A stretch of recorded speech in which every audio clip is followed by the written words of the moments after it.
E antes da nossa entrevista de hoje, voltamos aos juízes do STF, um dia depois de o presidente Bolsonaro ter ajuizado a notícia-crime contra Alexandre de Moraes. O também ministro Luiz Fux saiu em defesa do colega. Para ele, a atuação de Alexandre de Moraes à frente dos inquéritos, que todos sabemos são ilegais, prima pela seriedade e competência. Ainda segundo Fux, as investigações inconstitucionais de Moraes teriam livrado o STF de atos preparatórios de terrorismo contra o Supremo. Vamos acompanhar. Desde 2019, nas gestões que já se passaram, também o ministro Dias Toffoli, para enfrentar não só desinformação, mas, digamos assim, verdadeiros ataques ao Supremo Tribunal Federal, ele instaurou aqui um inquérito que esteve e está em ótimas mãos na relatoria de Sua Excelência, o ministro Alexandre de Moraes, que tem conduzido os trabalhos com extrema seriedade e competência que reconhece de público, o ministro Alexandre de Moraes. A exata noção de como esse trabalho do inquérito foi importante ser avocado para o Supremo Tribunal Federal, no qual veio a lume notícias de atos preparatórios de terrorismos contra o Supremo Tribunal Federal.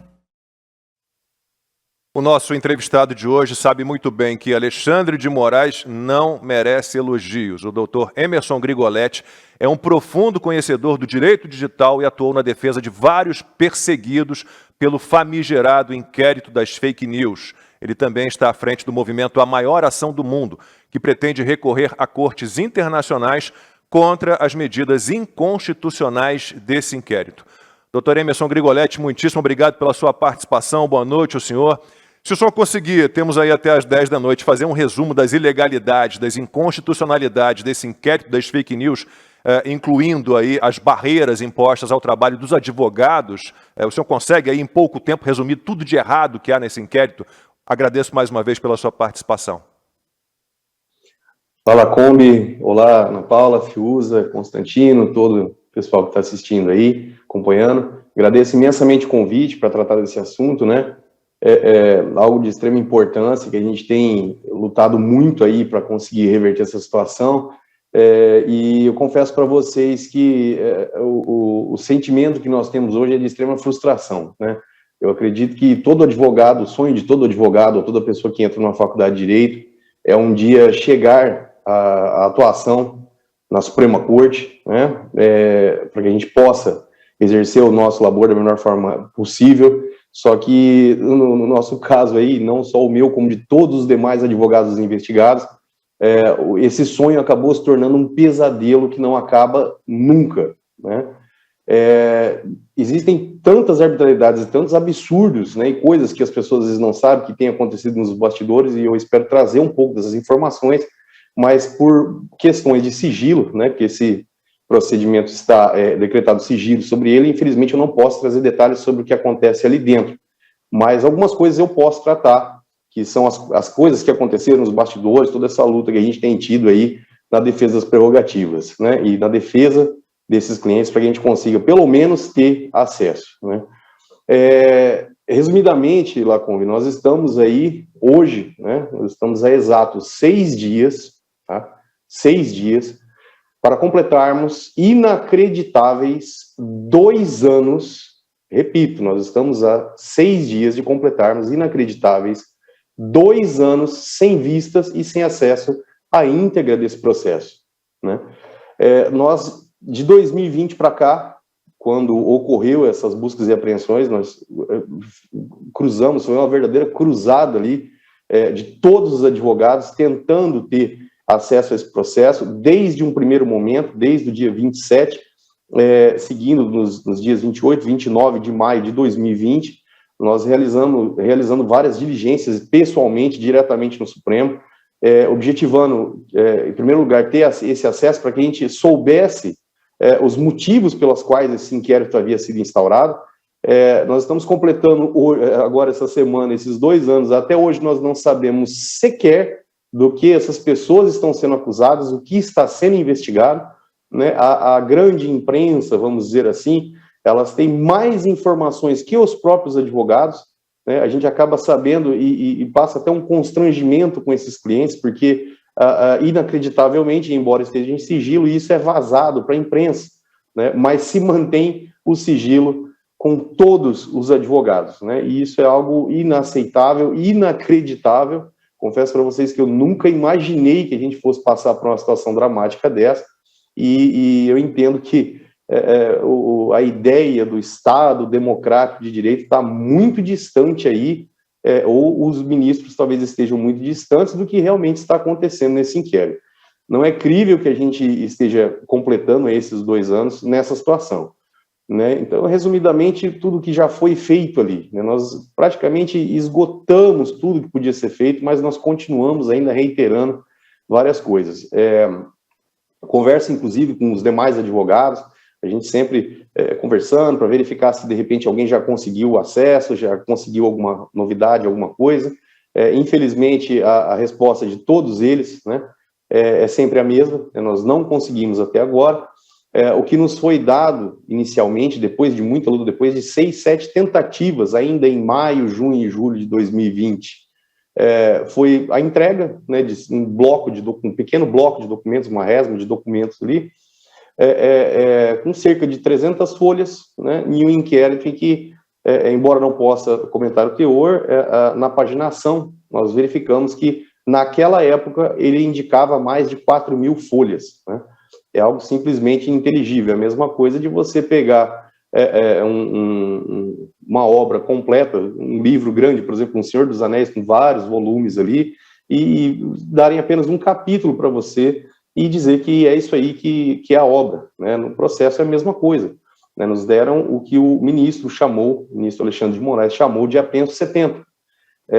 E basicamente foi isso que nos foi dado. O fato é que o acesso mesmo e a vista, né, que é um direito do advogado, reconhecido inclusive pela Constituição, o artigo 133 da Constituição estabelece isso de forma muito clara, que sem advogado não há justiça, o advogado age na administração da justiça.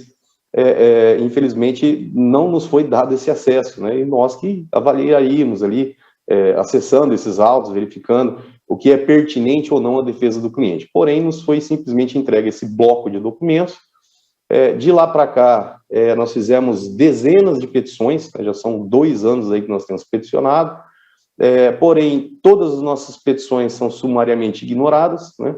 Mais recentemente, uns 6 meses para cá, nós reiterando frequentemente essas petições, o que o ministro despachava e informava para a gente era que estava em diligência, então nós tentávamos ter acesso ao processo e ele alegava que estava em diligências. Mas não é crível que, passados 2 anos, essas diligências continuem sendo realizadas, né? É inadmissível que demore 2 anos para realizar uma diligência no processo, né, para concluir um determinado procedimento ali. E, além disso, além dessas petições, nós continuamos peticionando outras vezes, tentamos esse acesso em outros momentos, e houve, inclusive, alguns despachos onde ele informou que ele concederia as vistas e o acesso. E aí a gente, literalmente, né, com todo respeito e vênia, mas o papel que nós fizemos em Brasília, na realidade, foi um papel de bobo, né? Literalmente, os advogados foram tratados como otários, como idiotas, literalmente. Me desculpe, mas não tem outro termo, porque quando nós nos encaminhávamos ao Supremo para ter essas vistas, que supostamente haviam sido deferidas, era informado que os autos estavam na Polícia Federal. Então, nós nos deslocávamos até a Polícia Federal. Aí, chegávamos na Polícia Federal, falava que estava no Supremo. Aí, voltávamos no Supremo. Aí, chegava no Supremo, não, mas é que vocês foram na superintendência errada, está na outra. Então, nós ficamos durante semanas, literalmente visitando praticamente todas as instituições de Brasília para tentar ter esse acesso e não conseguimos, obviamente, porque esse processo sempre estava em algum lugar, mas ninguém sabia esclarecer exatamente qual. E é um outro ponto que nos chama a atenção, né? Porque desde 2013, a inserção do peticionamento eletrônico, do processo eletrônico, o correto seria que esse processo, até pelas regras do CNJ, tramitasse de forma eletrônica, mas ele anomalamente, né, ele é um processo que tramita na via física, ou seja, é um processo impresso. Então, nós precisamos ter esse acesso e pegar literalmente o processo para entender o que está acontecendo, né? Os partes documentos que nos foram dados é algo simplesmente ininteligível, né? Mas mesmo assim continuamos fazendo peticionamento, e eu chamo a atenção aqui, inclusive, sobre uma instituição que tinha por dever legal e dever constitucional agir de forma extremamente objetiva e rápida e célere, né, que é o Conselho Federal da Ordem dos Advogados do Brasil. Nós acionamos o Conselho Federal da Ordem dos Advogados do Brasil por pelo menos 3 vezes, né? Os demais advogados também reiteraram esses pedidos de providências do Conselho Federal para que fosse feita alguma coisa, para que houvesse a defesa das nossas prerrogativas, que a gente tivesse acesso, relatando documentalmente, inclusive, isso, né? Porém, né, com absoluta inércia do Conselho Federal, até hoje não fizeram absolutamente nada, né? Essa situação começou ali na gestão do anterior presidente do Conselho Federal, o senhor Felipe Santa Cruz. Veio agora uma suposta renovação, que hoje o atual presidente do Conselho Federal é o senhor Beto Simonetti, que foi secretário, inclusive, do senhor Felipe Santa Cruz, e em que pese ter esses pedidos, vários pedidos de providências com ampla prova documental, o fato é que até hoje nós temos aí uma total inércia do Conselho Federal. E curioso, né, Lacombe? Para você ver como que o tratamento realmente é diferenciado. Nós temos, e isso é um fato público notório que as pessoas sabem, nós vimos como o Conselho Federal da Ordem dos Advogados do Brasil agiu de forma séria e profícua, por exemplo, na defesa de prerrogativas, como no caso do Adélio Bispo, né? E imediatamente o Conselho Federal já foi lá correndo, agiu, interferiu, fez o pedido de providências, ajuizou as ações cabíveis, já obteve a decisão e foi lá defender, né? E os advogados que estão defendendo o pessoal da direita, né, os conservadores, nós estamos simplesmente sendo ignorados, né? E isso é uma vergonha imensa, né? Lembrando, inclusive, que nós já fizemos, além de todos esses andamentos, nós já fizemos representação junto ao Procurador-Geral da República, que foi sumariamente arquivado, né? É até um pouco inexplicável isso, mas é o que aconteceu, né? Foi arquivado pelo vice da época. Nós fizemos já 2 denúncias junto à Comissão Interamericana de Direitos Humanos, onde tem relatado ampla prova documental, mais de 1000 folhas de todos esses pedidos, esses documentos, as medidas que nós tentamos para ter esse acesso e, infelizmente, até o momento nós estamos nessa situação. Abandonados não só pelo próprio Supremo Tribunal Federal, ignorados, como também abandonados pelo nosso próprio órgão de classe, que a gente paga, inclusive, cerca de R$ 1.100 por ano para ser advogado, né? Essa é a situação que a gente está vivendo hoje, Lacombe. Tá. Vamos passar então a palavra para o Guilherme Fiuza fazer a pergunta dele. Fiuza.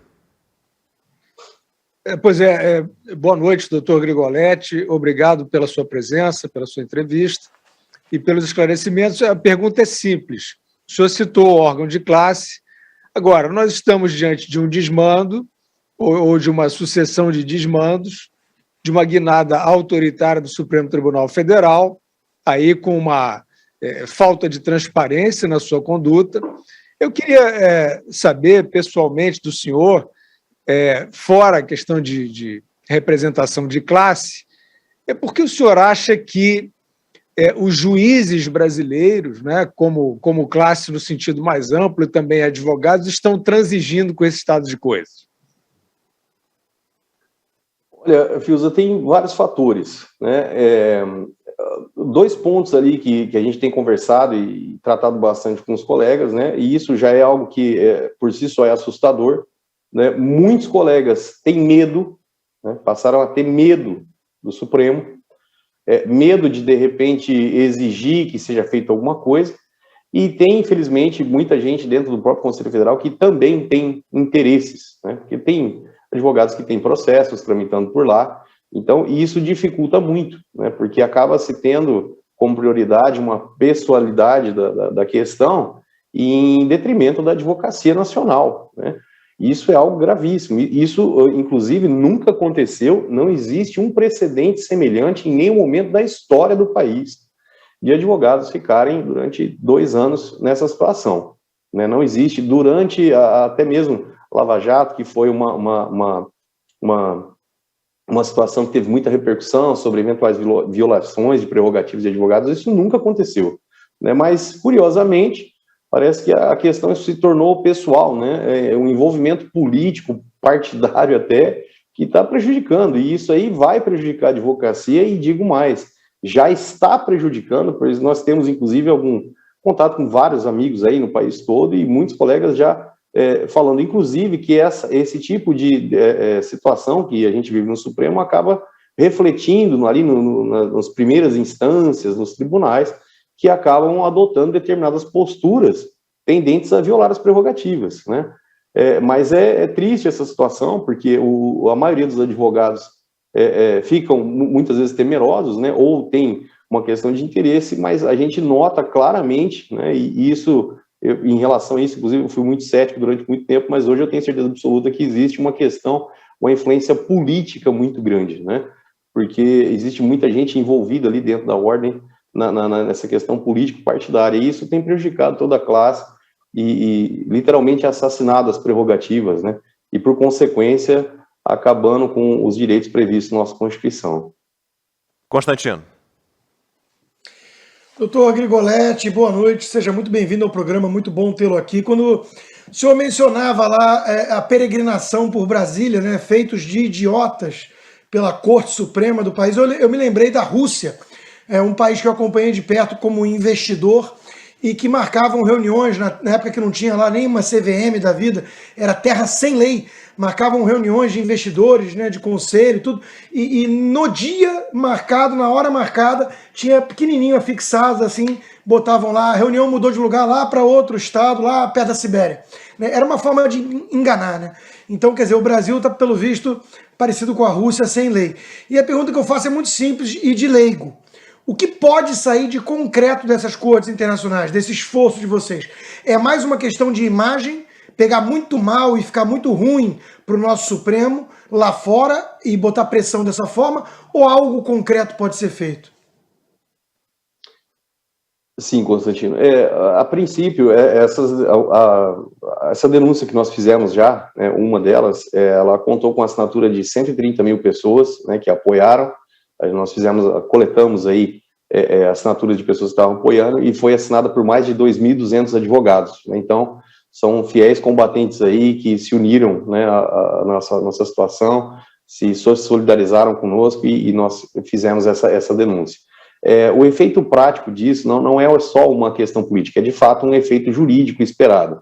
Existe um procedimento dentro da Corte Interamericana, onde, num primeiro momento, a gente apresenta essas informações, essa denúncia, junto à Comissão, né, de Direitos Humanos da OEA. E depois disso, depois de analisar essa admissibilidade, que está um pouco tardia, né, em que pese nosso esforço para tentar fazê-la andar, esse procedimento, qual que é? Assim que aceita a admissibilidade dessa ação, dessa denúncia, é expedido um ofício onde é pedido esclarecimentos aqui para o Estado brasileiro sobre essa situação.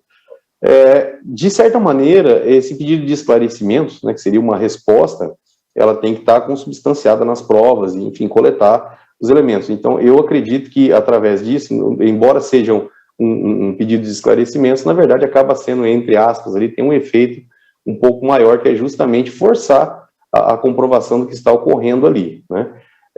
E se depois disso há as recomendações que eles esperem, né, para que seja regularizado, e essas recomendações, posteriormente, se elas não forem atendidas, ela é remetida para a Corte Interamericana de Direitos Humanos, onde há o julgamento. Esse julgamento, futuramente, ele pode se tornar, pode ser reconhecido, né, ser procedente, essa denúncia, e aí, através disso, como o Brasil faz parte desse sistema internacional, o próprio presidente da República pode, através dessa decisão, simplesmente dar o cumprimento aqui no país através de decreto, né? Então, é algo que já fica exaurido, já fica resolvido, e isso já aconteceu, inclusive, em outros períodos, né? Em outros governos, houve essas situações onde houve condenação do Estado brasileiro, e, através de decreto, simplesmente deu o cúmplice, e, enfim, pagou indenização ou decretou a nulidade de determinado processo, enfim, isso pode ocorrer. Então, existe um efeito jurídico, sim, que pode ter frutos aí futuramente, né? E a gente tem irrigado bastante justamente essa denúncia, porque praticamente toda semana é um episódio novo, né, de violações aí constitucionais, violações a direitos fundamentais, né, justo esse pessoal da esquerda que diz tanto combater, né, a violação de direitos humanos, e na prática o que a gente vê não é isso que acontece. A você. Doutor Grigoletti, eu vou repetir a pergunta ao senhor, a mesma pergunta que eu fiz para a deputada Bia Kicis, né, que procuradora da República, mulher da lei, também para a doutora Tameia Danelon, também procuradora, professora de processo penal, porque essa, na verdade, é uma pergunta que eu fiz para as duas e faço para o senhor, é uma pergunta que está sempre ali nas minhas redes sociais, e que eu, obviamente, não sei responder, que é, e agora? Diante de tantas inconstitucionalidades aí perpetradas por esses ministros, e a nossa única ferramenta constitucional e institucional para parar essa insanidade, que seria o nosso Senado, o senador Rodrigo Pacheco, presidente do Senado, colocar em plenário um processo de impeachment legítimo, embasado em tantas ilegalidades, e isso não acontece, qual é o caminho para o brasileiro, doutor Grigoletti? É perder as esperanças, é continuar fazendo pressão no senhor Rodrigo Pacheco, porque não estaríamos falando desses ministros todos os dias, e suas inconstitucionalidades e desrespeito à nossa Constituição, se houvesse um presidente do Senado comprometido com as nossas leis e com a nossa Constituição. Nesse caso, doutor Grigoletti, qual a solução para os brasileiros? Bom, Ana, em primeiro lugar, né, até pontuando em relação a essa questão do Pacheco, muito me admira, né, o Rodrigo Pacheco, não obstante ele ser senador, ele ser advogado, né, um advogado que acha que violação de prerrogativas é algo democrático, né, e os advogados não precisam ter acesso ao processo, né. Eu acho que isso já está mais do que comprovado, exaurido, e eu não sei por que essa demora. O que eu penso em relação a essa situação é que, apesar de toda essa dificuldade, a gente não pode perder nunca a esperança.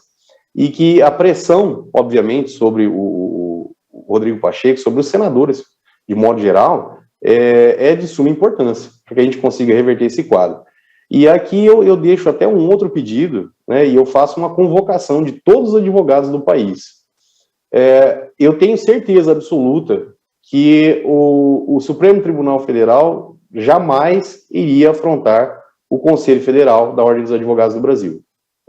Por todo o respeito, o prestígio, toda a história da advocacia brasileira. Então, eu peço aos colegas também que pressionem as diretorias das suas subseções, das suas cidades, os conselhos seccionais, né, que são equivalentes aos estados ali, as diretorias, o próprio Conselho Federal, para que os advogados exijam o cumprimento de prerrogativas, né?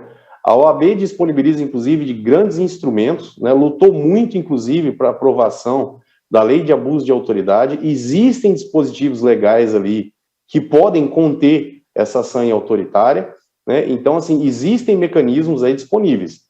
Obviamente que sozinho ou com poucas pessoas, isso não tem o mesmo efeito que se todas as pessoas se unirem em torno disso.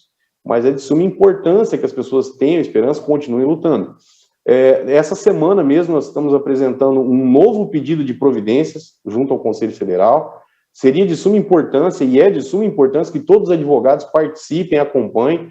Eu faço questão, inclusive, de disponibilizar os detalhes aos advogados que tiverem interesse, inclusive, em ingressar e pressionar e conversar com os dirigentes atuais, tanto dos conselhos seccionais, quanto também do Conselho Federal, para que seja cumprida e respeitada as nossas prerrogativas. Esse é o primeiro ponto, né? E faço até um apelo também ao Rodrigo Pacheco e às pessoas para que pressionem ele, sim, para que sejam tomadas as medidas legais cabíveis, né? Porque é inaceitável, e mais ainda, repito, né, o Rodrigo Pacheco, sendo advogado, achar que isso é normal, né? Achar que isso é correto, que advogado não tem que ter vista de processo, pode livremente ter suas prerrogativas violadas. Lembrando que, recentemente, o Congresso aprovou a lei de abuso de autoridade, né?